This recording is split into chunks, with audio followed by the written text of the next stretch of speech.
Good afternoon, ladies and gentlemen. The subcommittee will come to order. And before we give our opening statements, I have some unanimous consent requests to have it introduced and made part of the record. A Bureau of Labor Statistics from the U.S. Department of Labor, a news release dated December 8th. A San Francisco Chronicle op-ed dated February 13th. The National Governors Association, January 24th of this year. A second National Governors Association letter dated February the 4th of 2011.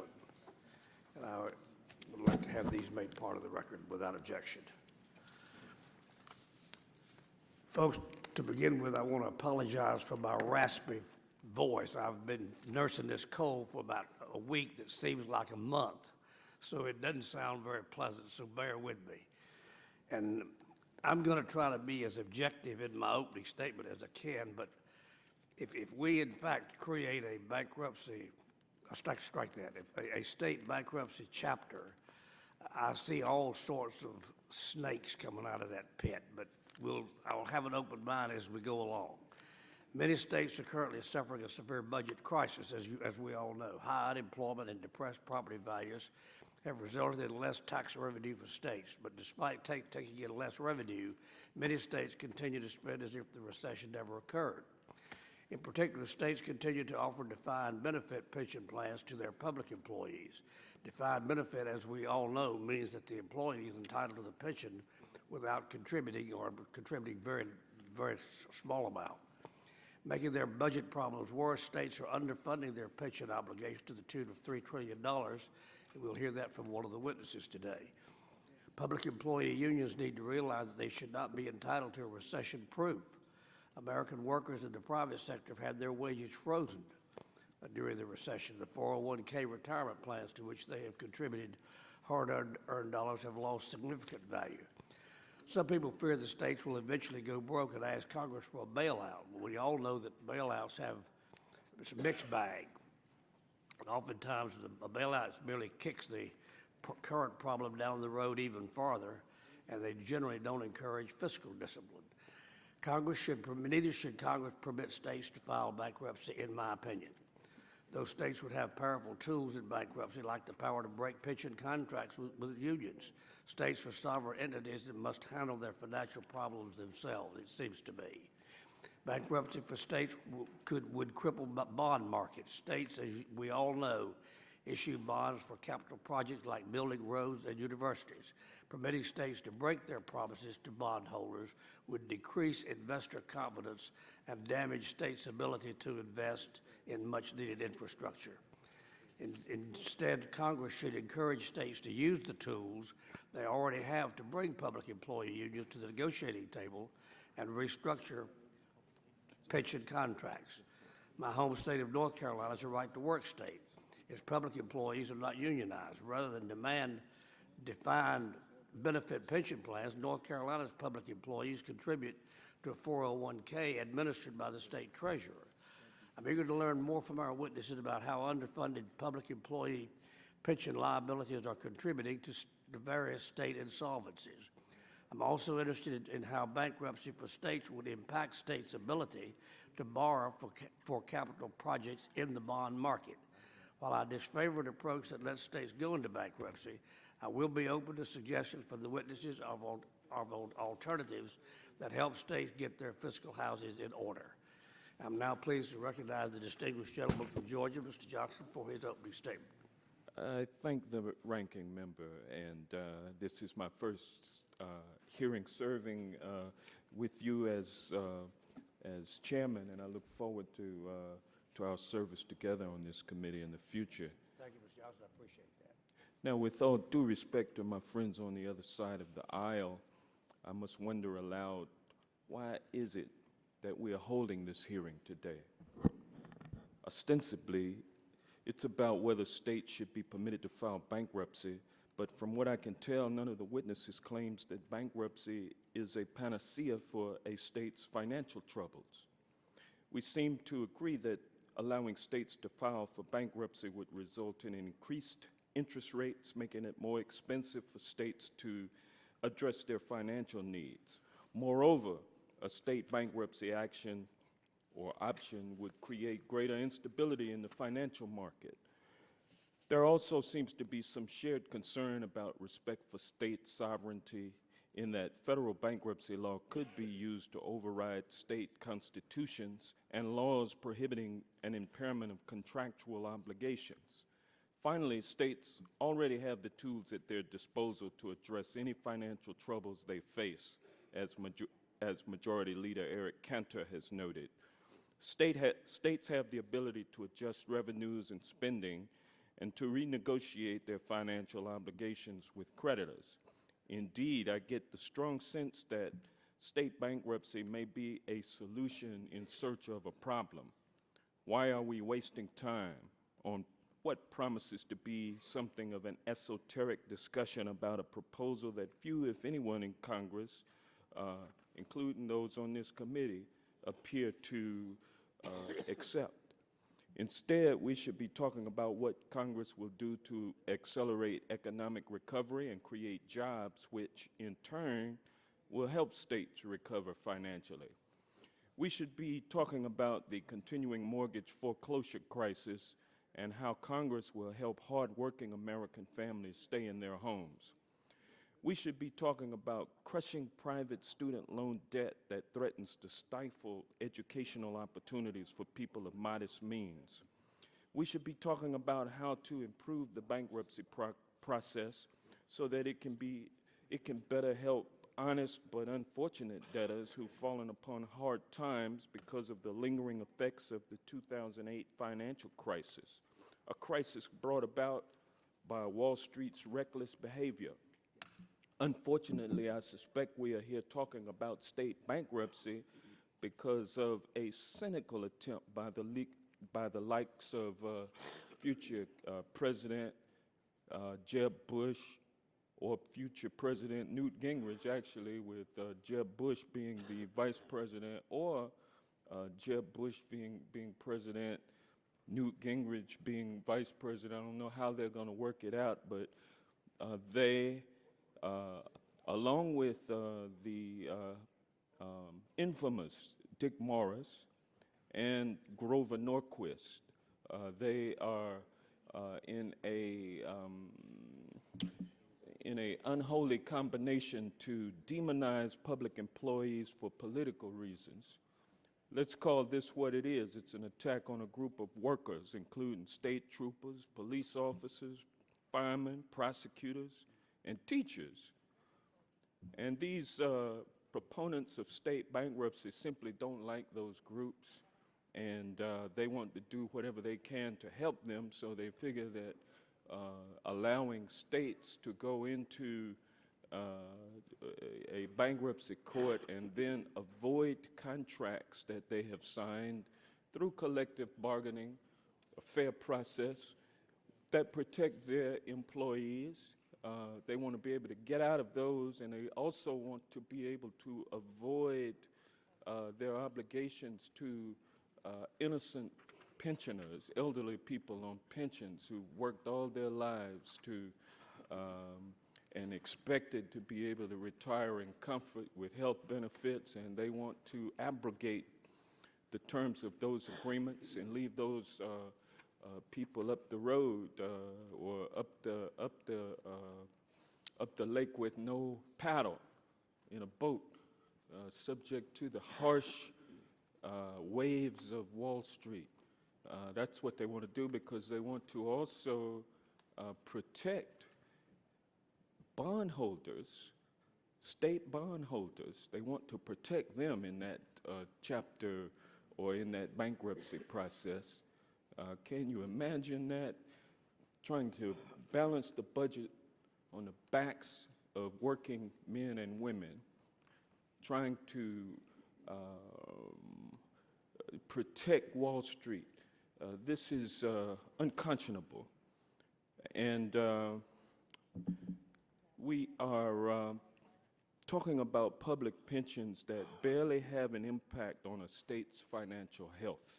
Less than 3% of all state and local government funding is spent on pension benefits, as most such benefits are paid out of trusts funded by employees and their employers. But why let the facts get in the way of political opportunism? The proponents of state bankruptcy don't even bother to hide their true intent.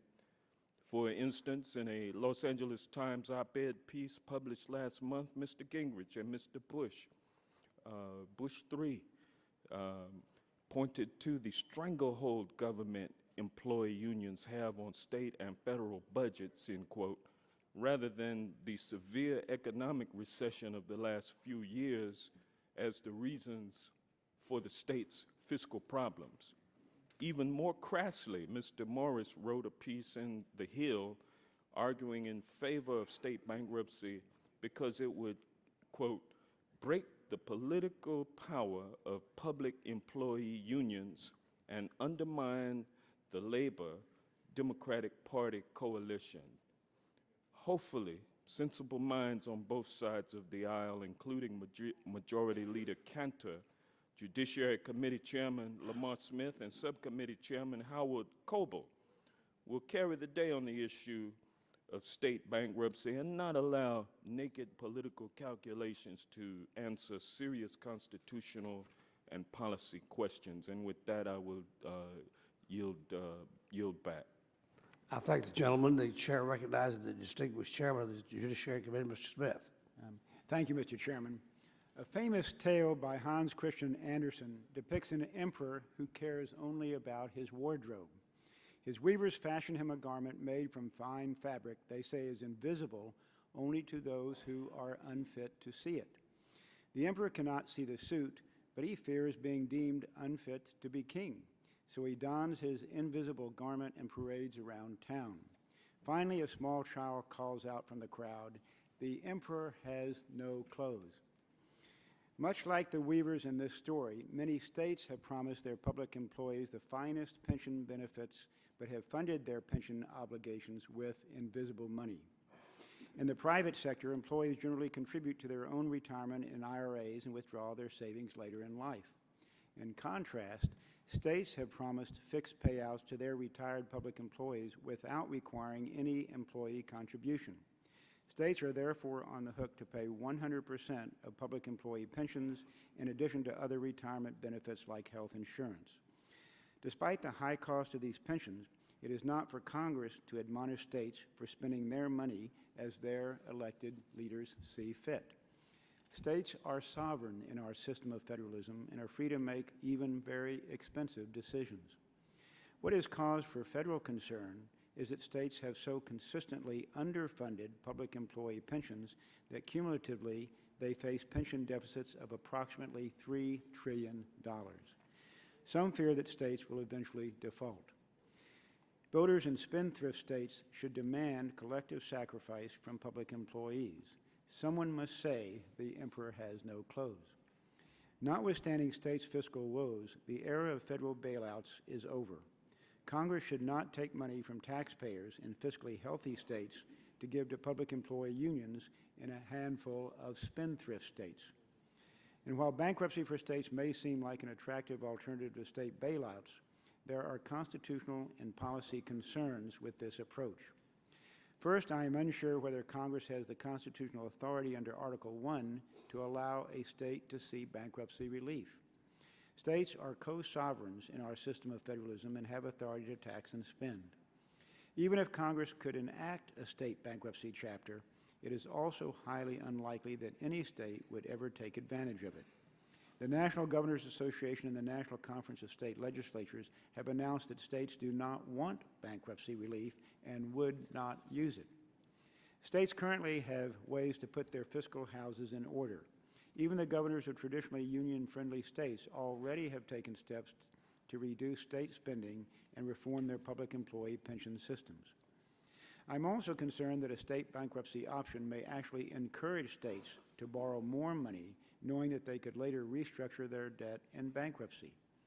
Future borrowing levels would thus increase even in spendthrift states.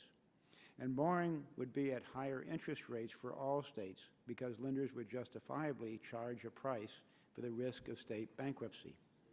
Congress should not hinder restructuring efforts at the state level by passing laws that make it more expensive for states to access capital in the bond market during a recession. And it should not pass laws that unfairly punish prudent states with higher interest rates. Finally, in a state bankruptcy case, it would be difficult to prevent the sort of political favoritism of unions over bondholders seen in the Chrysler and General Motors bankruptcies. Public employee unions have exerted influence over state officials to obtain substantial pension benefits. Why should Congress believe that this same political influence will not cause state debtors to protect public employee pensions in bankruptcy? Still, I remain open to exploring how Congress may play a role in helping states restore fiscal sanity to their budgets. And, Mr. Chairman, I look forward to working with my colleagues to talk about and explore these alternative solutions, and I yield back the balance of my time. I thank the gentleman. Chair recognizes the distinguished gentleman from Michigan, the Chairman Emeritus for the Judiciary Committee, Mr. Conyers. Thanks, Chairman Howard Coble and members of the committee. We welcome the 4 witnesses today, and I'm impressed with Chairman Coble's description of the problem, particularly as it relates to bankruptcy. And he was kind enough to let me see his statement since I didn't quite understand his presentation. But neither should Congress permit states to file bankruptcy. Though states would have powerful tools in bankruptcy, like the power to break pension contracts with unions, states are sovereign entities and must handle their financial problems themselves. Bankruptcy for states would cripple bond markets. States issue bonds for capital projects like building roads and universities. Permitting states to break their promises to bondholders would decrease investor confidence and hurt states' ability to invest in much-needed infrastructure. And so, Chairman Coble, I agree with you, and I must say, Hank Johnson's statement was one that I am in agreement totally with. And we find ourselves in unusual circumstances. And my voice is getting like the chairman, so maybe I should give him a written copy of my statement so he can understand what I actually said as well. Now, states aren't in particularly good shape. A lot of them are not in the black. In bad shape. But none of them are seeking or going into bankruptcy. None are in bankruptcy.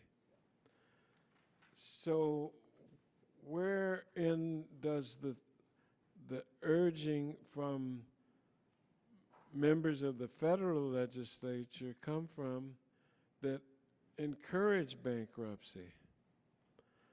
Now, before bankruptcy, there could be bailout. From the Detroit perspective, both automobile companies that sought bailout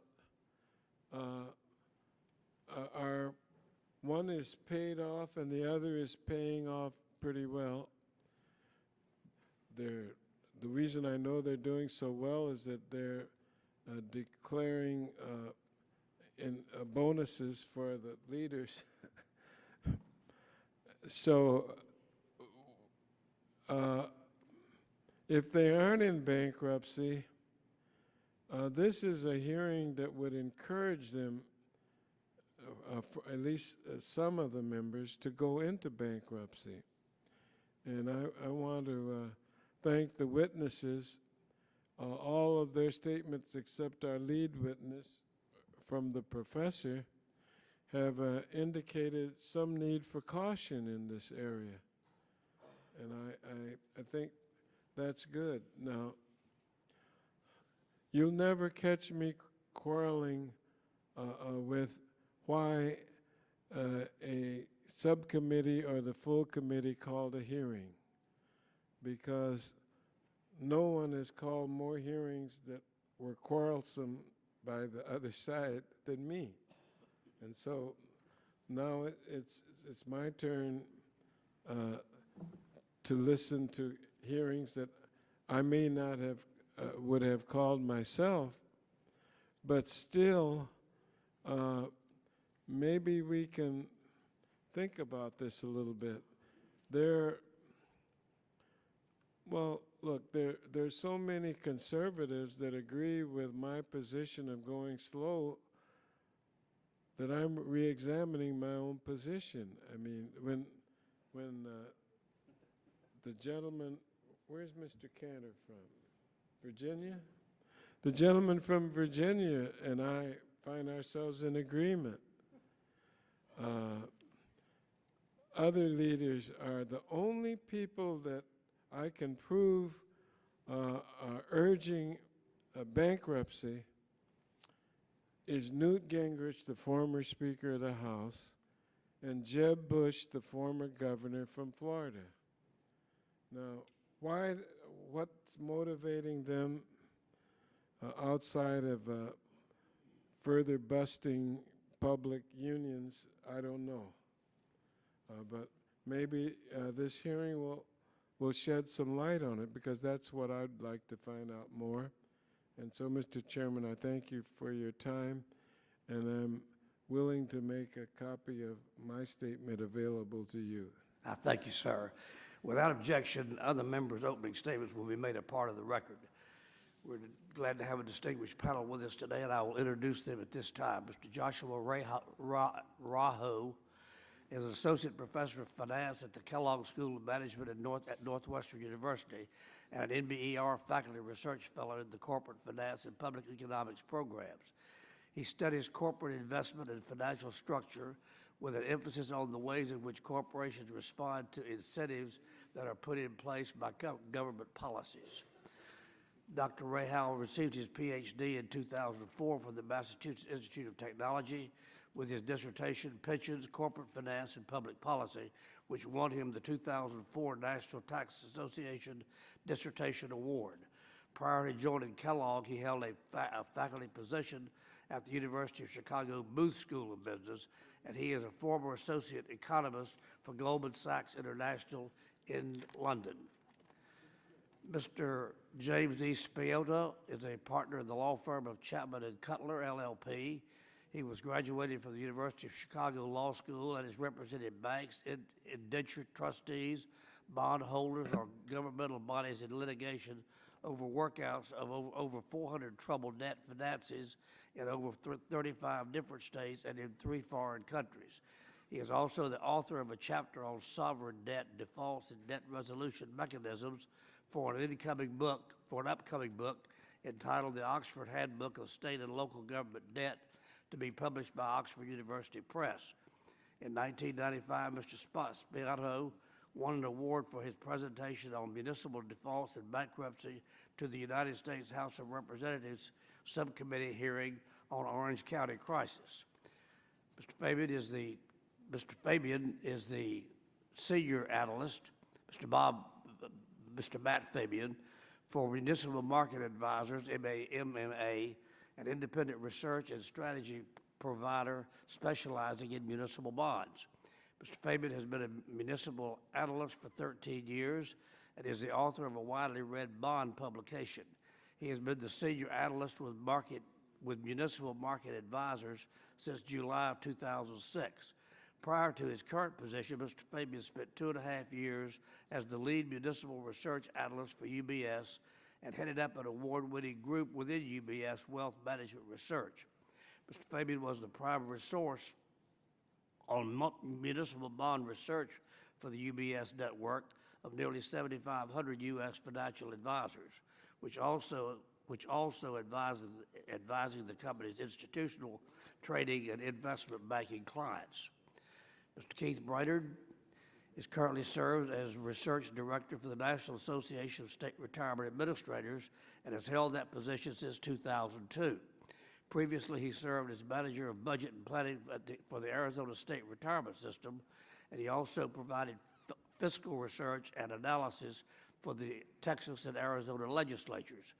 He is co-author of the second edition of the Governmental Plans for Answer book and created and maintains the Public Funds Survey, an online compendium of public pension data. He has a master's degree from the LBJ School of Public Affairs at the University of Texas in Austin. Good to have you with us, gentlemen.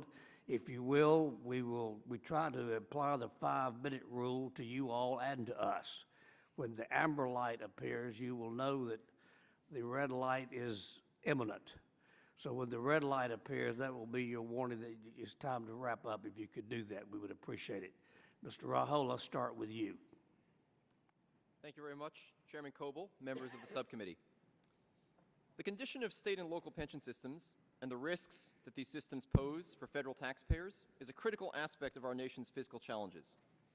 Pensions have become more than a means by which state and local governments provide retirement income for public employees. They have become a pervasive tool for circumventing balanced budget requirements. The mechanism is simple. State and local governments have promised pensions to employees without setting aside adequate funds.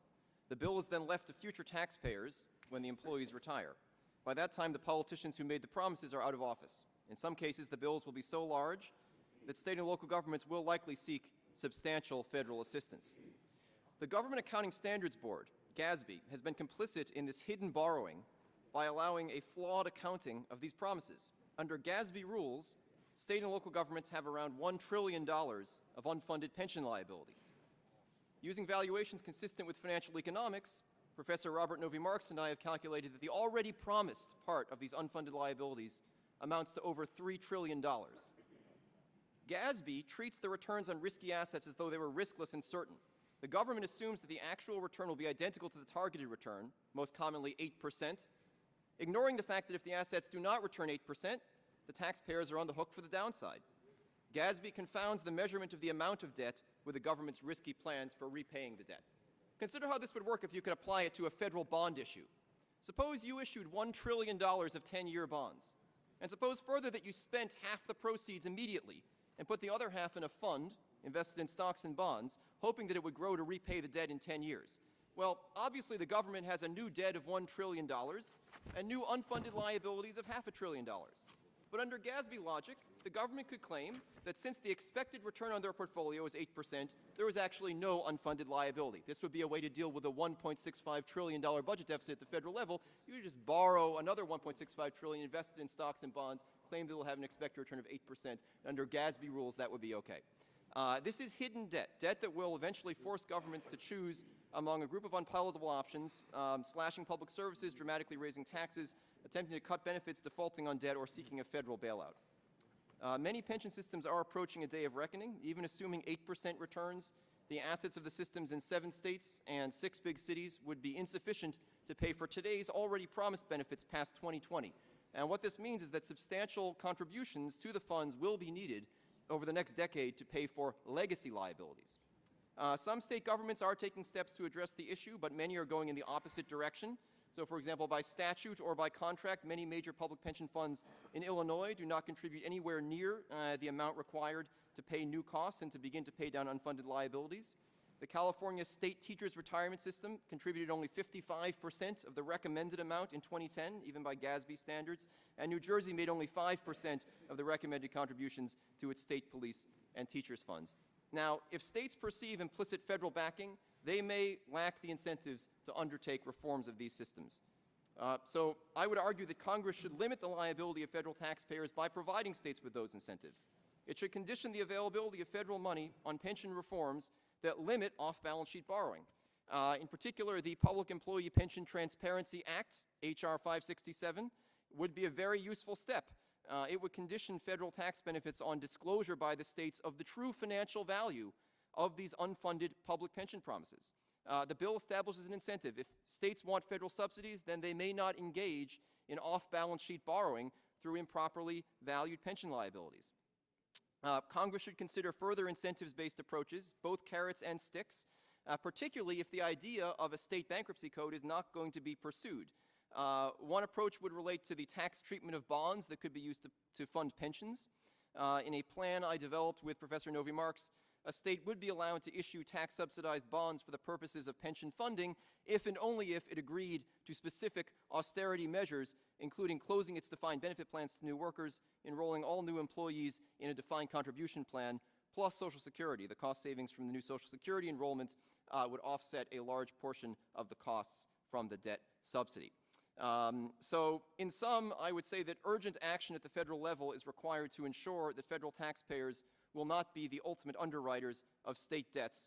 The most useful action would be the establishment of financial incentives that encourage states not to gamble with the money of federal taxpayers. This is a $3 trillion problem, and the question is just simply how that $3 trillion is going to be divided up among state taxpayers and federal taxpayers and other claimants.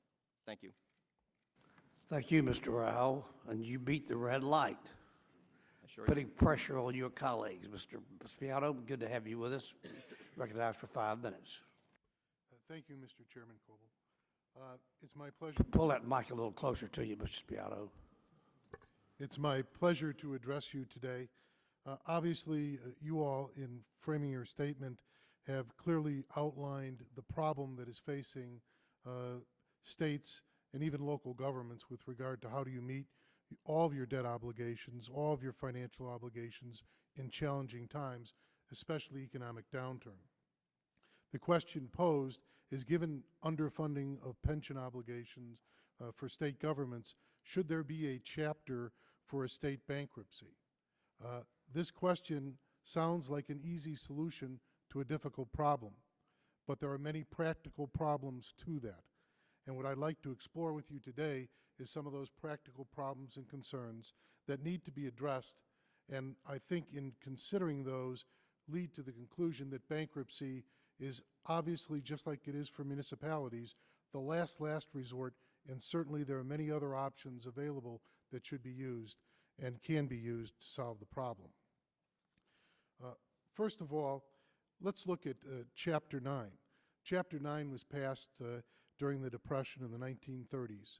Since 1937, when it was passed, only 620 municipalities have used Chapter 9, mainly small special tax districts and small municipalities. There have been a few exceptions, but by and large, most municipalities, because of the stigma, because of the cloud, because they desire to be able to manage their own affairs, have chosen not to use Chapter 9. You need to be authorized by your state to file Chapter 9. There are only 15 states that have unconditionally authorized their municipalities to file Chapter 9. So all the other states have either put a condition on it or do not authorize presently their municipalities to file. You may ask yourself, is there the same demand and cry for a bankruptcy provision for states that there was during the Depression? The answer to that is no. At the time that Chapter 9 was adopted, there were over 4,000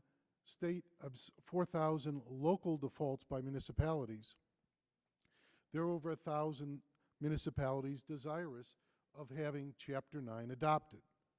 As your opening statements have indicated, states and local governments are not asking for this at this time, and for good reason. One of the questions raised is, what about the dual sovereignty of the federal government and the states? And does this really interfere with the ability of states to deal with their sovereign issues? I think the simple fact is, and as we saw from the development of Chapter 9, any type of bankruptcy application to the states will cause various constitutional problems, which will need to be addressed and are not easily done.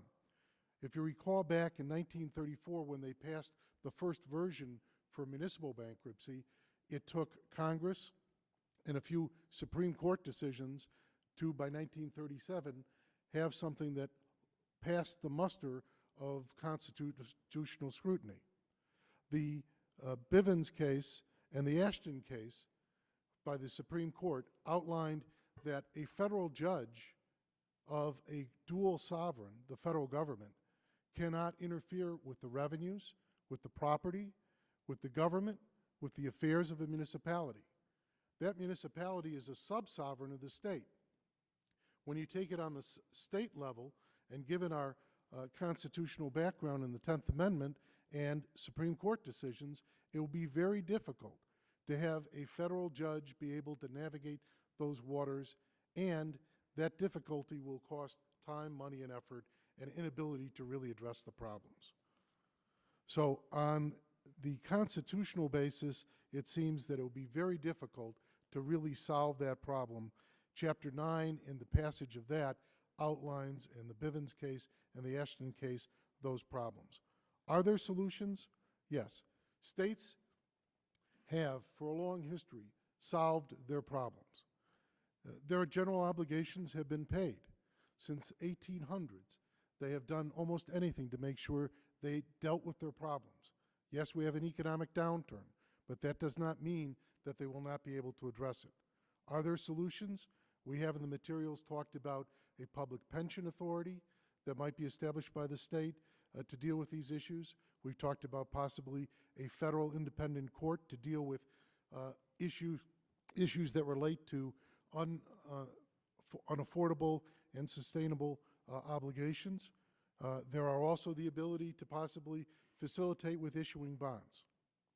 While there are many different ways of solving it, it really is the states and their proud history of meeting their obligations that has to be recognized. They may have difficult times, they have weathered through it in the past, and they clearly have done it during the Depression without any need of bankruptcy or additional help. And I think with a little foresight and a little work on their part, they will come up, as they have in the past, with solutions that will address the problem. Thank you. Mr. Fabian, you're recognized for 5 minutes. Thank you, Mr. Chairman. And the committee. Mike, a little closer to you, Mr. Fabian. Thank you very much, Mr. Chairman, and the committee for inviting me here to speak. I'll skip over the details of my bio in the first paragraph, but just to emphasize, Municipal Market Advisors, the company for which I work, is a pure independent research company, so we don't buy or sell any bonds or securities. We don't advise in that. We are just, the near entirety of our revenues come from the sale of research and subscriptions to that. Legislating state bankruptcy would certainly disrupt the current municipal bond market and undermine investor confidence going forward. We strongly believe that the municipal bond prices would fall, yields would rise, were states made able to file for bankruptcy. For longer maturity bonds, interest rates could easily rise by 10 to 20% versus current levels. Shorter maturity bonds should weaken somewhat less. In large part, the yield increase belies the municipal industry's already highly conservative practice in assessing credit and default risk. The prospect of state bankruptcy, however remote, requires a much more corporate-like measure of risk and reward. This is because bankruptcy within a federal court makes vulnerable the robust protections for bondholders, for example, first payment priorities and senior liens on tax revenues now provided by state bond laws and state constitutions. The adjustment in yields could happen quickly, but any increase in rates, and thus increases in the cost of new infrastructure, would persist in the long term. From a policy perspective, this means upward pressure on state and local taxes, downward pressure on spending and state employment. While the impact would be greatest on states perceived to be most likely to file for protection, like Illinois and California, all states, including those with well-managed pensions and budgets, would reasonably pay a substantive penalty while coming to market for new loans. In effect, all states would suffer for the perceived faults of a few. And because states and local governments are deeply intertwined with management of tax collections, spending, and mandates, the impact would not be confined to just states, but rather to all local governments. In addition, we'd expect that school districts, which are essentially creatures of the states, rural issuers, and poor urban governments, those entities most dependent on state aid for revenue, would feel the brunt of investor rejection. It's difficult to isolate the threat of state bankruptcy as a variable amid the recent losses in the municipal bond market. It's also contesting with a weaker treasury market, the pervasive headlines of looming collapse and the poor communication between the industry professionals and our investors. But keep in mind that despite these adverse vectors, long-term municipal yields, as described by the Bond Buyer 20 Yield Index of high-grade general obligation credits, are still 125 basis points below their average over the last 30 years. So, in other words, while market participants are following the current debate extremely closely, they are not yet penalizing issuers to the extent that might be required should state bankruptcy become law. And while some observers have defined many states as already insolvent, professional market consensus does not support this view. Rather, the majority of institutional investors, municipal credit analysts, and issuer groups appear to believe that states already retain sufficient abilities to manage their short and long-term liabilities without need of bankruptcy or other potential forms of federal bailout. Thus, the immense economic and political costs of a hypothetical state bankruptcy filing reasonably outweigh the need for such an extreme remedy. We agree with this view. Proponents of the bankruptcy legislation might argue that this law would simply add to the state manager's toolbox as a strategy of last resort. Thus, investors who are more bullish over a state's economic or financial prospects could disregard the risk of any future filing. But this disregards the municipal credit analyst's duty to focus on worst-case scenarios and to protect their portfolios, their investors, and issuers themselves from default. And in practice, investors could not expect all elected officials within a state legislature to not at least discuss or threaten the use of bankruptcy, while outside observers, political pundits, dedicated academics, journalists, and the like could be counted upon to remind the broader markets of the tool and its potential implications for various state stakeholders.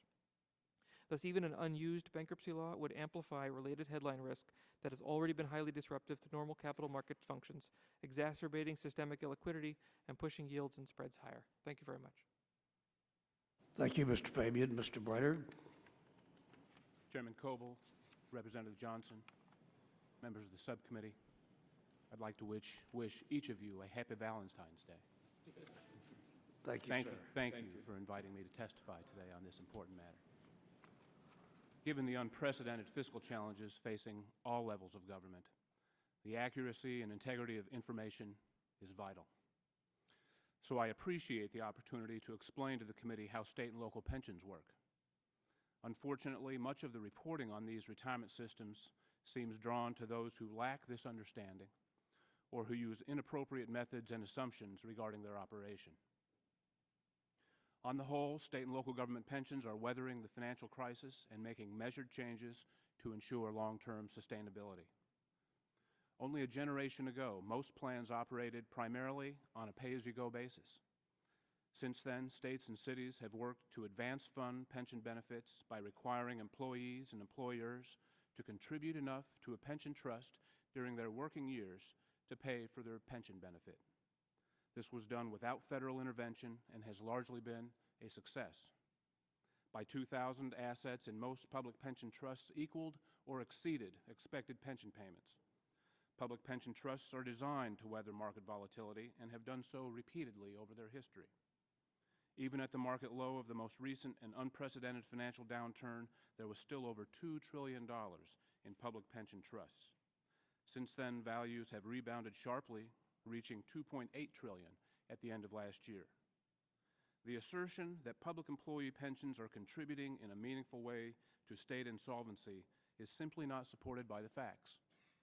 Spending on public pensions has consistently been a relatively small amount of state and local government budgets, slightly less than 3% on average. Although this percentage varies by state, for all states but 3, the spending on pensions was less than 4% of budgets. For half of the states, it was less than 2.5%. Similarly, reports citing pension fund exhaustion dates for nearly every state are unfounded. The $2.8 trillion that state and local retirement systems hold in trust is roughly 14 times the amount these funds distribute annually. Public employees and employers contribute to these trusts. Even if they earned a relatively modest annual return of 6%, investment earnings alone would be enough to pay most of the benefits distributed each year. Predictions of widespread insolvency are inconsistent with findings of the professional actuaries who are certified to analyze these plans, as well as the findings of the Government Accountability Office, Center for Retirement Research at Boston College, Center for State and Local Government Excellence, bond rating agencies, and others. Such predictions are also at odds with my own analysis that using even conservative estimates, the typical fund can continue to pay benefits for 25 years. enough time for states to make necessary adjustments to restore their plans' sustainability. Assuming a rate of asset growth consistent with historic market norms, most funds never run out of money. Joshua Rao's calculation uses historically low interest rates and depressed asset values following the financial meltdown, and combines these factors with the unlikely assumption that states and cities will violate their own constitutional and statutory pension funding requirements. The outcome of his approach is implausible, but attention-getting. Misrepresenting the true condition of the public pension community is, in my view, reckless and irresponsible, and has caused needless confusion and turmoil among the public, policymakers, pensioners, and municipal bond markets. State and local retirement systems are highly transparent entities that publish audited annual financial reports in compliance with generally accepted accounting principles set forth by the Governmental Accounting Standards Board, with financial reporting standards set forth by the Government Finance Officers Association, in addition to sunshine laws in every state. Pension benefits and financing structures are being examined by states and cities across the nation. A different range of solutions will be required for each, and a factual assessment is critical. State and local government retirement systems do not require, nor are they seeking, federal intervention in this process. Joshua Rao is the only individual I know of who is calling for federal financial assistance for public pensions. His $75 billion estimate of the cost of federal intervention ignores the cost to state and local governments, which would be far more significant. Predictions made on the basis of selective use of data, inapplicable methods and assumptions, and calculations in conflict with financial and pension fund history are unhelpful. They distract from the important business of discerning and responding appropriately to the situation. Mr. Chairman, thank you. I'm happy to answer any questions. Thank you, gentlemen. We appreciate you all being with us today. We'll now examine you all from our podium here. Professor Rao, how much fiscal difficulty or trouble would it be if states, regarding the all-new public employees, starting today, were forced to have defined contribution as opposed to defined benefit plans? Thank you very much, Chairman Coble. I just want to start out by saying that the witness, Mr. Brainerd, presented some very misleading statistics, and perhaps this is not surprising given that he represents state retirement administrators whose interests in this issue are at odds with those of the taxpayers. For example, it was claimed that pension contributions are a small share of state budgets. 3% was the number that was thrown out. First of all, states are not making the contributions that they ought to be, even under their own accounting. So this is a bit analogous to it's like looking at a sample of households who have stopped paying principal on their mortgages and concluding that mortgages aren't a problem for household finance because their principal payments are a low fraction of their spending. Second, a figure was cited as the fraction of spending. Well, that counts the deficits that the states are running. So it's like saying that someone who is living way beyond their means and running up a large credit card debt has a relatively small cash flow problem because their actual credit card payments are small. And finally, 1/3 of the revenue that he is counting on in that calculation is coming from you, actually, the federal government. So the assumption is that you're completely willing to pick up the pro rata share of this tab based on the amount that the federal government has been sending to the state. So I would say, looking at all own revenue, excluding transfers from the federal government, the contribution share is around 10% already, and it's going to have to grow substantially to pay down this debt. Mr. Spiotto, mispronounced your name earlier. I apologize for that. We saw recently in the Vallejo, California case that even in Chapter 9, the city was unwilling to reject its pension contract. Would a state be more likely to reject collective bargaining agreements in bankruptcy? The problem you have with trying to reject your collective bargaining agreements in bankruptcy is the next day you need an agreement with your workers as to what's fair and affordable to pay them going forward. And the problem with bankruptcy and the dynamics is that in rejecting it, you create an equal issue of how do you pay for it going forward and what do you pay. And that's a significant problem. Vallejo filed in 2008. They went through a significant period of time trying to negotiate a resolution of their labor issues, and it took them a long time They're still in bankruptcy. They have a plan pending. The time, money, expense, confusion, and difficulties to the city was significant. Thank you, sir. Professor, I didn't follow you, whether you responded directly to my question. Perhaps I did not. The answer is, to answer your question, which my understanding is, even if state and local governments froze all promises today, how deep of a hole would we be in? The answer is $3 trillion. The number that we calculate is assuming that all future benefits are going to be fully funded and secured. So even if all plans were frozen today and all future work were put on a defined contribution type plan, the number would still be $3 trillion.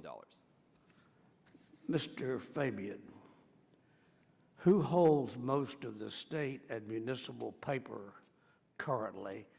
Or in other words, if bondholders are crammed down, who is most likely to suffer? Households, in general, households own about a third of the municipal bond market directly, and about another third of the municipal bond market through mutual funds. So in general, it's individuals who own about 2/3 of the market. So they would, in theory, be the ones most subject to a cram down. I got you. Thank you, sir.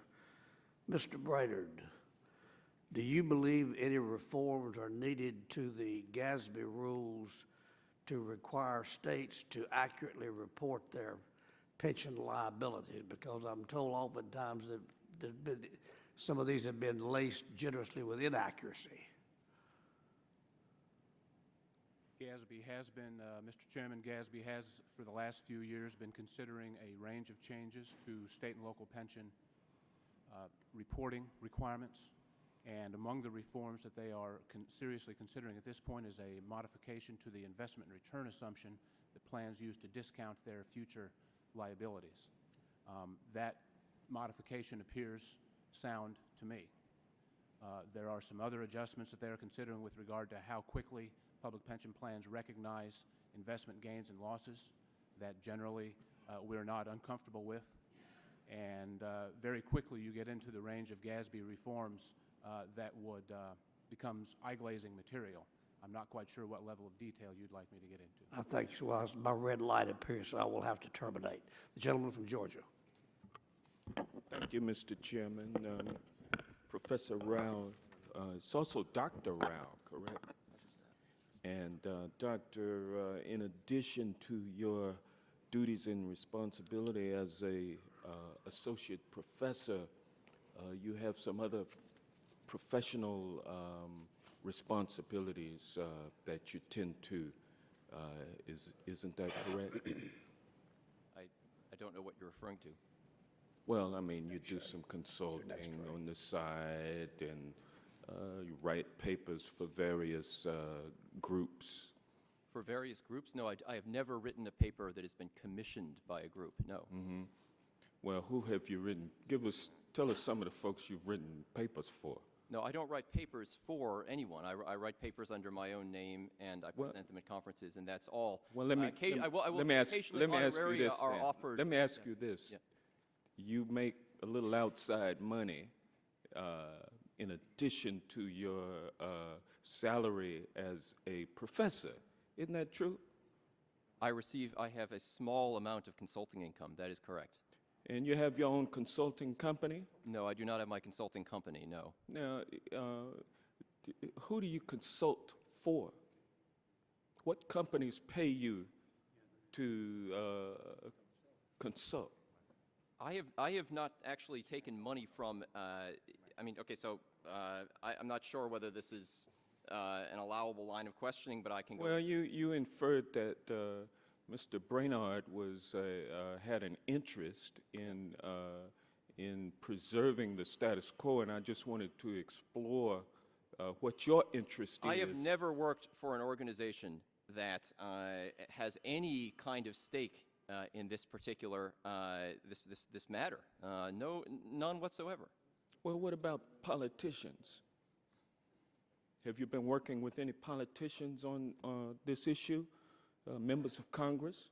I was invited by Governor Schwarzenegger to go to Sacramento and present at a roundtable. What about members of Congress? Who have you been working for here? I have not worked for any members of Congress.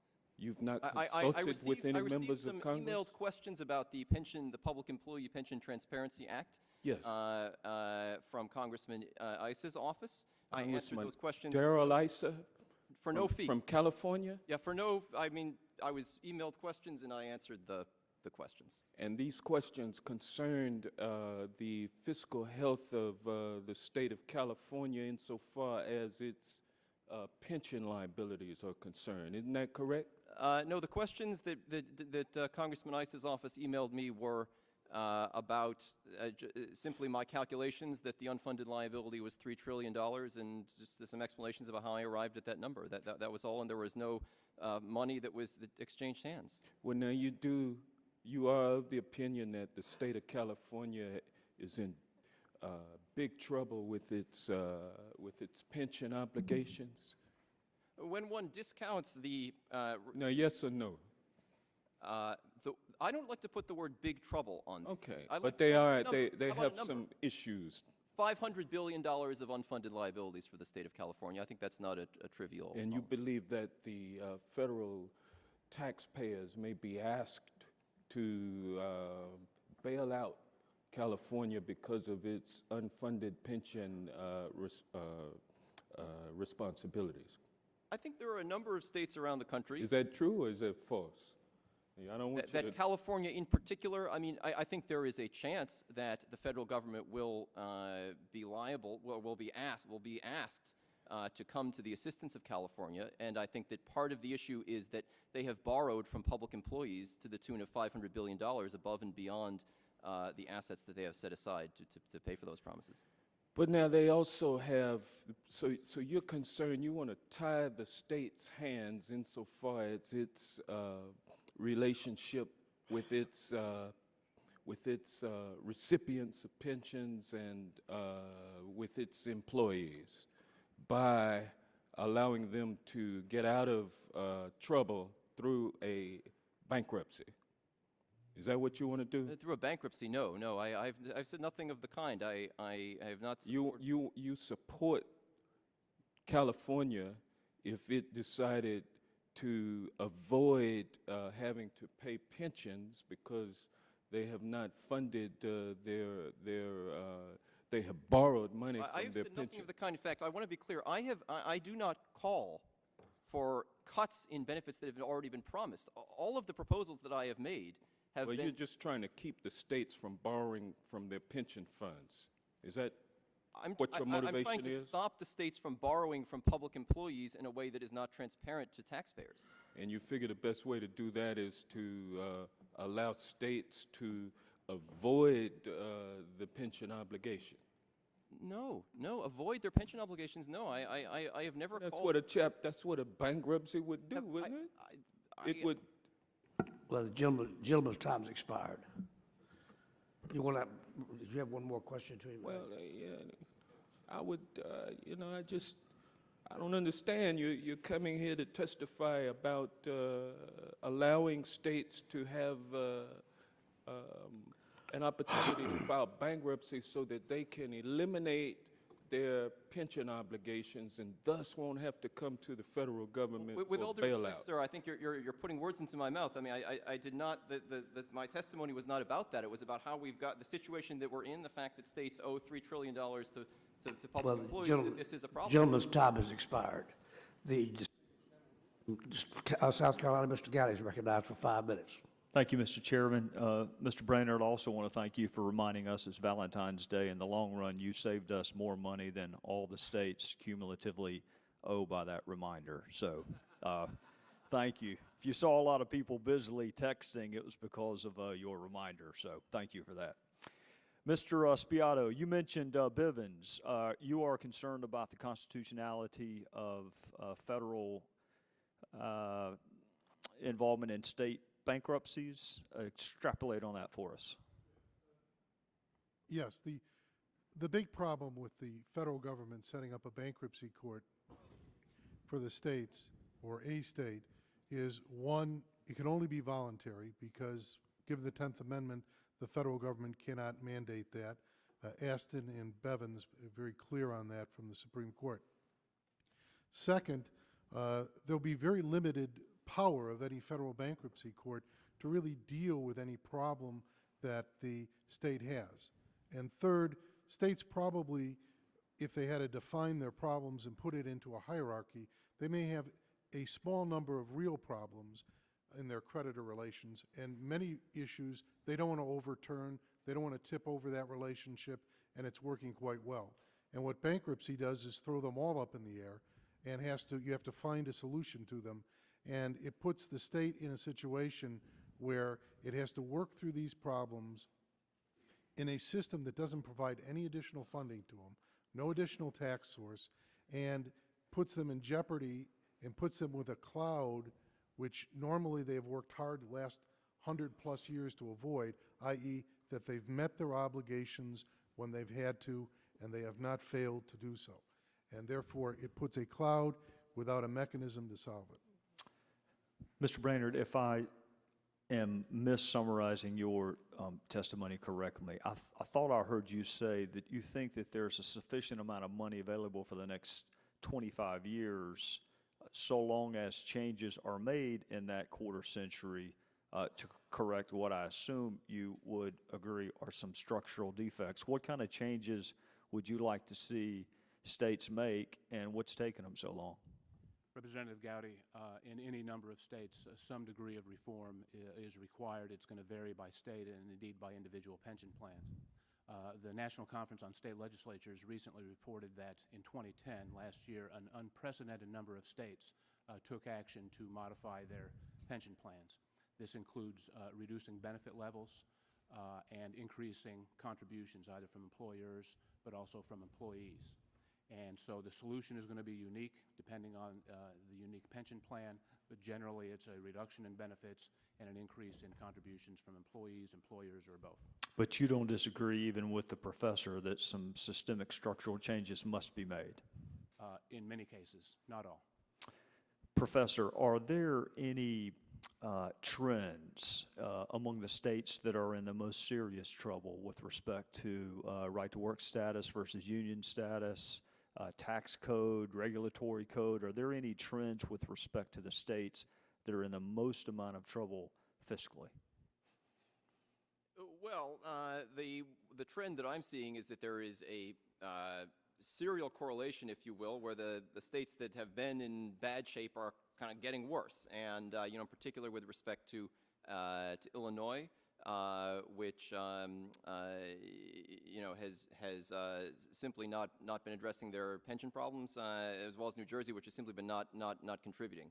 I have observed, it was pointed out that North Carolina does not have unionized public employees at the state level. North Carolina is a state that is in reasonable shape with regards to these matters, but I haven't done a systematic study across all 50 states to see whether you would find that correlation. What is smoothing? Is that a term that is used as people evaluate their pension plans, and what is it? So smoothing is the idea that instead of having to look at how much your assets are worth today when declaring your unfunded liabilities to the public, you can take an average over a certain number of years. And as a result, in times when the market is going up very quickly, the value of the assets that is being reported is understating the market value of the assets. And in times when the assets are going down very quickly, it is overstating the value of the assets. I'm out of time. Thank you. I thank the gentleman. The chair recognizes the distinguished gentleman from Michigan, Mr. Conyers. Thank you, sir. A point of order before the clock starts running. As the chair knows, the Patriot Act is on the floor, the first thing up. And as has been our policy, we do not hold hearings in any of the subcommittees when one of our bills is on the floor. Well, I was told to be here at 4 o'clock, Mr. Chairman. That's why I was here. Yeah, but what are you going to do when the Patriot Act comes up on the floor? Well, we don't go. 5:30, I think, is when the convenes at 5:30. Oh, okay. But you agree with the principle that we do not have bills of the Judiciary Committee on the floor at the same time the subcommittees are holding hearings. I'm not sure about it. I'll take your word for it. But you've been here almost as long as me. I mean, Lamar Smith had that rule. Henry Hyde had that rule. Jim Sensenbrenner all had that rule. And now you're not sure.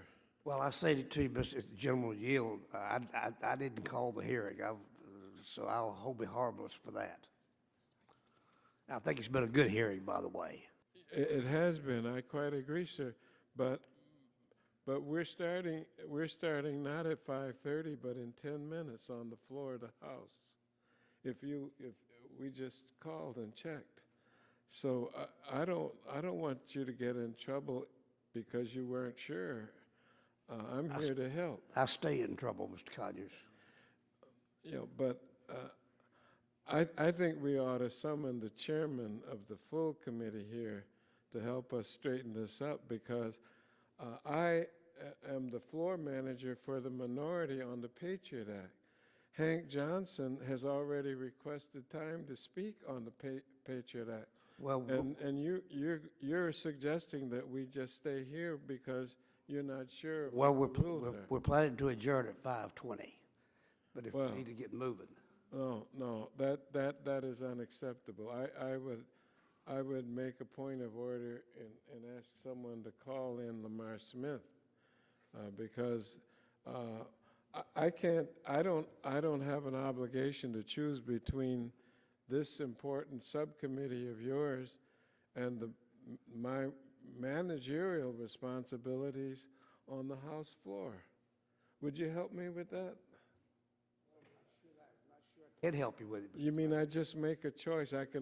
Since I can only do one or the other, it's on me and not on the committee. The Judiciary Committee is not up. Don't we have this in the rules somewhere, Chairman Coble? Finish the Patriot Act. Well, the Judiciary Committee is on the floor at 5:30, I'm told, Mr. Conyers. Well, who told me 10 minutes from now? The Intel Committee is, Yeah, they haven't started on the floor yet, no, the Intel Committee's up first. Judiciary starts at 5:30. so I think if we leave at 5:20, we get there at 5:30. Okay. That's good enough for me. And I always take the counsel for the judiciary's word for it. We've never had a disagreement yet. And I thank you, Mr. Chairman. Now, let's begin, see if we can thread together where we have areas of agreement here.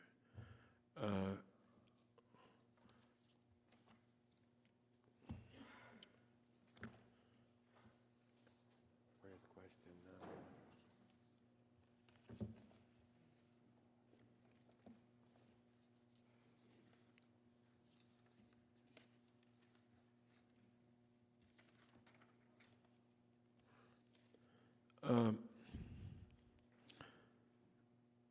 Here's the Manhattan Institute. More than half of all state expenditures go to Medicaid, K through 12 public school aid, and other transfer payments. These are the areas, not current pension bills or debt service, that have been the prime source of unsustainable and unaffordable spending growth in state budgets. True or false, Mr. Brainerd? Representative Conyers, I'm not an expert on state finance, but that's my understanding, is that K through 12, higher ed, and Medicaid make up the bulk of state and local spending, and the public pension. Matt Fabian, true or false? I'd say true to that. Thank you. Wait a minute. Dr. Spiota, Attorney Spiota, true or false?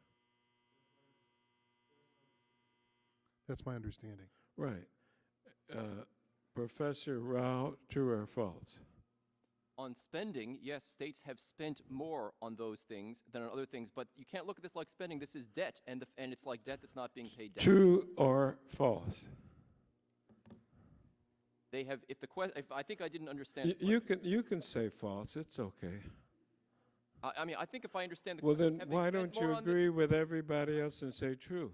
Have they spent more on that than on pensions? True. Will they have to spend more on pensions than on this?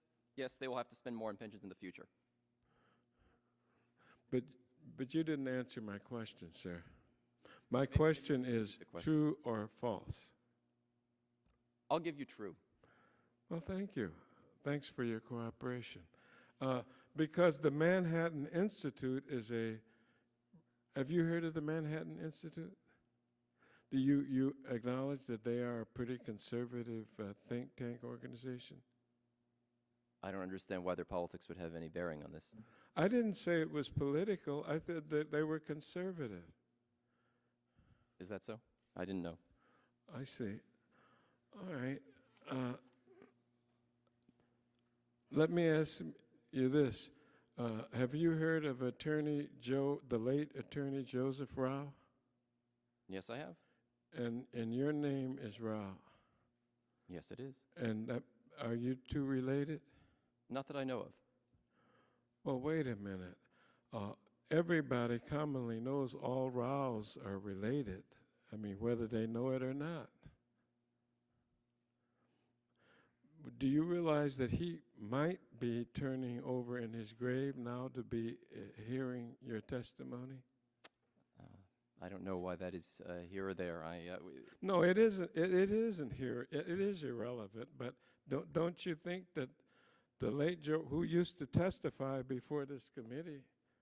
I think the late Joseph Rao would actually care about the fact that all of the promises, the unfunded promises that have been made, are going to have to be paid back in the future, and that is going to crowd out spending on essential public services like schools and education. Perhaps he would. But I am happy. Do you acknowledge any possible relationship between you, the late Joe Rao that I knew pretty well, and my pleasure in meeting you this afternoon, between you and him? I've never met him. I know of his name. I'm not quite sure what you're asking, sir. I don't know of any relationship between the. Well, I'll explain it to you. When I meet people named Conyers, some I don't know, guess what? They ask, are we related? I don't say I don't know. I say all Conyers are related. They didn't go into probate court and change their name to Conyers, and neither did you. So I think it's fair to assume that there's some relationship, don't you? Sir, genealogy is not my area of expertise. I really don't know if we're related or not. Would you be interested in finding out? Sure. Well, thank you. I want to help you in that respect, if I can. And I thank you, Mr. Chairman. Gentleman's time's expired. The gentleman from New York, Mr. Reed, is recognized for 5 minutes. Thank you very much, Mr. Chairman. I'm not going to inquire about anybody's familial relations with anyone else.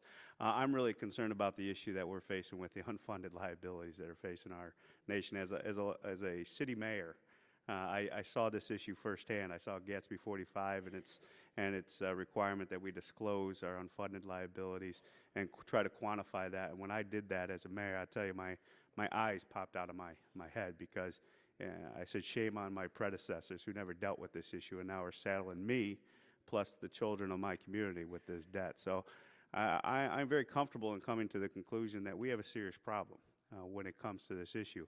Even Mr. Bernard, you indicated in your written testimony, even today, that even under conservative estimates, the median state pension fund is able to pay benefits until 2030. You said 25 years today, so 2035, I guess, is your verbal testimony.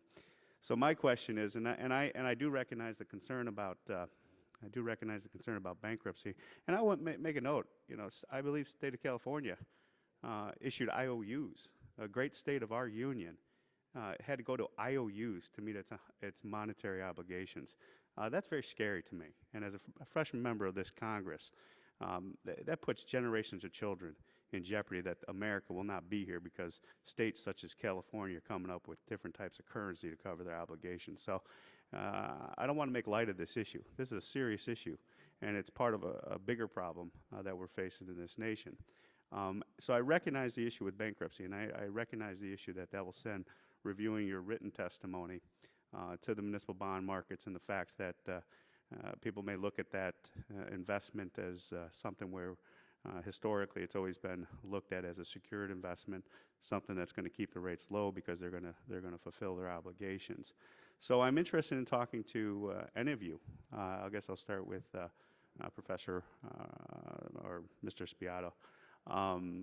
HR 567 appears to be a solution that's on the table about requiring transparency on the issue of unfunded liabilities. Do you have any comments on HR 567? Well, I think, thank you. I think transparency is always a good thing, and one of the things that the municipal market has striven for over the years is more and more transparency. One of the questions is, what is the price or the cost of it? And as you mentioned, GASB 45 was helpful in bringing to the forefront that issue. And I think that municipal issuers have, over a long period of time, tried to make sure that the investors understood what the costs are. And so I think that bill is an interesting bill from the standpoint of providing some impetus for more disclosure. Appreciate that. Professor Rao, you want to comment on that? Yes. Well, I mean, to comment on the bill, the Public Employee Pension Transparency Act, I think this is a critical step forward because, if states are going to be running large hidden budget deficits and subjecting federal taxpayers to the risk that in the future there will be requests for bailouts, then it's very important for the federal government and federal taxpayers to understand just the size of the unfunded liabilities. And I think that the Public Employee Pension Transparency Act, H.R. 567, is a very critical step forward towards doing that, and it would calculate the liabilities the way that we calculate them. I appreciate that input. Mr. Bernard, you said that one way that you would look forward to the states dealing with this issue is that they would renegotiate their relationships with the employees and employers with reduction of benefits, increases in contributions. That would be a contractual renegotiation, would it not? Representative, with respect, I don't think I used the word renegotiate. But how do you get to reduction of benefits, increases in contribution to deal with the problem that you were proposing to us as a solution that would deal with the issue? Well, the levels of protection of benefit levels and contribution rates vary by state. And in some states, those level of protections are more lax, and in other states, they're more ironclad. And so to this point, I'm not aware of a state that has modified their benefit structure or financing arrangement that's in contravention to the state constitution or statutes. Those states in which that's permitted, some have taken advantage of it. Okay, so what you're referring to is the state legislative makeup that allows the benefits to be redesigned legislatively? Yes, sir. Okay, but in the collective negotiation contracts for employees, that would have to be reopened up, would it not? Well, in cases where employees have the right to bargain collectively, for example, California public employee groups, my understanding is last year a number of them provided concessions.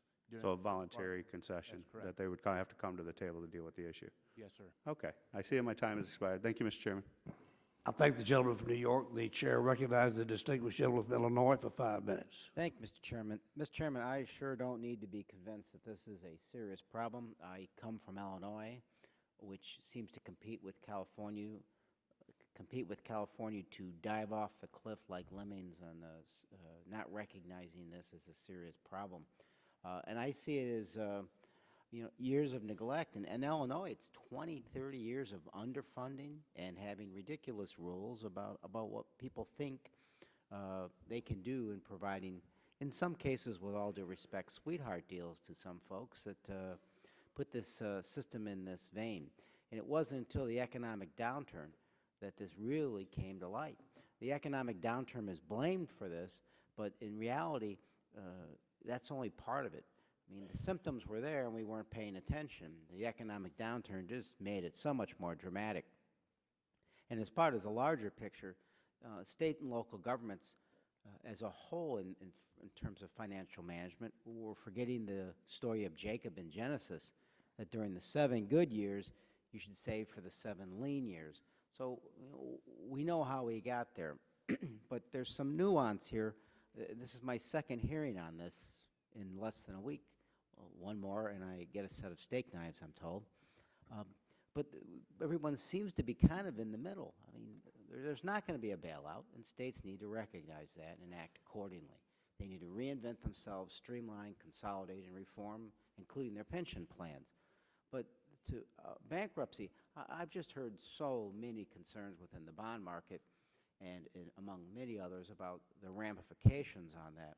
So if I could start briefly with you, Mr. Fabian, you seem to speak of what's almost a contagion if there is not just bankruptcy, but do you also see that potential if pension funds had I guess something more than a big hiccup in terms of affecting the bond market, not just in the 8 to 10 states that are problematic, but beyond? So the question is about an event happening within the pension funds? Short of a bankruptcy. Sure. Well, the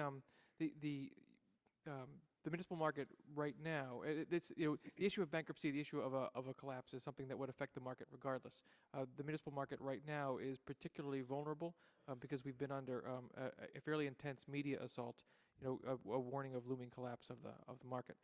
So this fear of bankruptcy, is for sure attracting the attention of everyone in the market.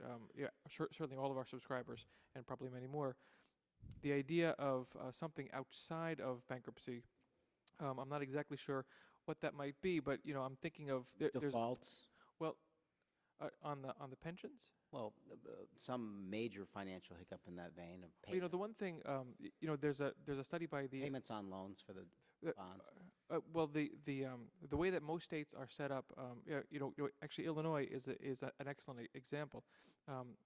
For Illinois to actually, what Illinois does is they actually sequester cash about a year ahead for the debt service that's due over the coming year, and they have the first access to all revenues of the state, regardless of where they came from, to fill up that fund, and that fund can't be used for any other purpose, and it's a monthly set aside. So, and just in case the legislature doesn't actually appropriate or the governor doesn't appropriate, there are mechanisms to do it for them. So the risk of them actually defaulting on their bonds is extremely low. It's hard to actually see the scenario under which they would. With Illinois, there is a study by the Boston College Center for Retirement Research, which shows that were Illinois to just continue to underfund its pension in 2022 to 2027, I believe, their cost of converting from a pension fund to just a simply pay-go system of pension funding would increase it would cost about 12%, an additional 12% of the state's budget. Let me, I don't mean disrespect, I'm just short on time, we're all leaving. To put that to you, Professor, the problem that Mr. Fabian talked about earlier to the bond market of bankruptcy and affecting all the states, not just the 8 to 10 who have been bad apples. I think the risk is that we're referring to, if there's no bankruptcy code introduced, then the risk that one is looking at that point is, what happens if a few years down the line, when some states have been relying even more on borrowing to fund pensions, if the muni markets at that point say, what, we've had enough of this and we're not interested in buying the new bonds at an auction. And just to give a perspective, if you look at bonds on Greek debt, a month before the Greek crisis that erupted in Europe, and the European debt crisis, the spreads were really small over German bonds. Those bonds were trading very close to looking like German bonds, and then all it really took was a couple auctions where investors weren't interested, and all of a sudden the rates spiked, and then there was contagion. So I think the risk of contagion is there, bankruptcy code or not. Thank you.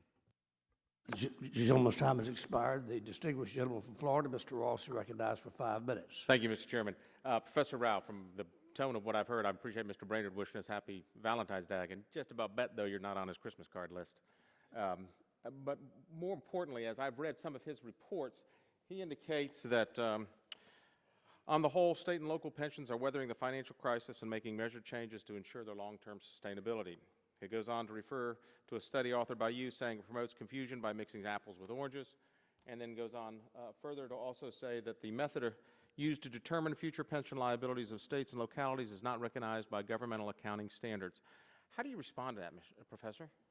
Well, those government accounting standards are flawed from the perspective of finance, economics, and frankly, common sense. And I guess what I'm concerned about is that we're talking about government pensions, but yet on the private side, is there more uniformity for regulating or evaluating private pensions? Well, there is more uniformity, and that is because there is also more federal involvement. I mean, of course, the federal government explicitly insures defined benefit pension plans that are sponsored by corporations. And you know, part of the 1974 ERISA legislation that introduced that insurance was that a regulatory layer was also applied where companies had to calculate their liabilities using certain assumptions, and they also had to contribute to the funds under certain pre-specified assumptions. With state and local pension plans, we're kind of operating under the idea that the states are on their own, and therefore they haven't been regulated up until now. And I think that the Public Employee Pension Transparency Act recognizes that there is some systemic risk. So presently under the GASB, is there any statement of actuarial assumptions that must be made or disclosed by anybody who's accounting for the pension plans? I mean, you know, to be sure, there are some standards of practice that have to be followed, but there's also wide leeway. And in particular, I think the biggest problem is the expected return on plan assets and being able to assume that because your portfolio made 8% in the past, it's going to make 8% in the future, and then to write down, reduce the value of your debts as a function of that. If I go to a bank and try to take out a second mortgage, and the bank rejects my application, I can't go back the next day and say, look, I rebalanced my assets and now I'm holding more equities, which are going to have a higher expected return in the future. You know, will you reconsider? Whereas for state and local governments, you know, the fact that they can assume 8% returns in their portfolios allows them to reduce the value of the debts that they're stating to the public. And these standards misrepresent the value of the liabilities. They misrepresent how much state and local taxpayers owe to public employees above and beyond what has been set aside. And as I understand it, there's no uniformity between states in terms of their accounting practices of their pensions. Well, I mean, there are some frameworks that all the states follow because they are voluntarily following the GASB recommendations. But I mean, to give you an example, I mean, there's something under GASB called the actuarially required contribution. Right. But of course, you know, the state of New Jersey contributed 5% of the actuarially required contribution to its teacher and police fund. So in what sense is that required? It isn't really required. I like to call it relative term. Recommended contribution. Yeah. Mr. Brainerd, the Public Employee Pension Transparency Act that we've talked about, you shouldn't have any objection to that, should you, or your members? Mr. Representative Ross, we do object to it. I mean, why? I just, you know, if it's going to make it more uniform, more accountable, and more importantly, so that the pension recipients are going to have some idea of what's being done with their plan and the posting of 20-year plan of the actuarial assumptions made. I mean, what would be wrong with that? Representative, I understand the appeal on the surface. However, if you dig down a little deeper, you'll recognize that we believe, as has happened on the corporate pension side, the use of current interest rates, which is what this legislation proposes, to measure public pension funding liabilities, introduces extreme volatility. And more so than the discount rate now being used? Yes, sir, absolutely. The purpose for the discount rate currently in place as promulgated by GASB is to oppose volatility and promote consistency in the funding level. And we believe that the introduction of current interest rates makes the condition of the pension funds a condition more of current bond yields than the underlying dynamics of the plan itself. So you would assume then that the accountability of the government pension plan should remain status quo? Well, I think that government pension plans are accountable to the taxpayers in each of the states, sir. And not to a board? Well, those... an appointed board? Representative, those boards are appointed by governors and legislative members and appointed by legislators, and they work within a statutory framework that is approved, of course, by every legislature. Would you recommend that any of your pension plans purchase any of the bonds issued by your states? Representative, that's a very broad question, but there are many. My understanding of the municipal bond market is that there would be many prudent investing opportunities. Yes, sir. Thank you. I thank the gentleman from Florida, and I thank the members for staying with us to the last dog is hanged. I'd be remiss if I did not extend happy Valentine greetings to each of you. Thank you for your testimony.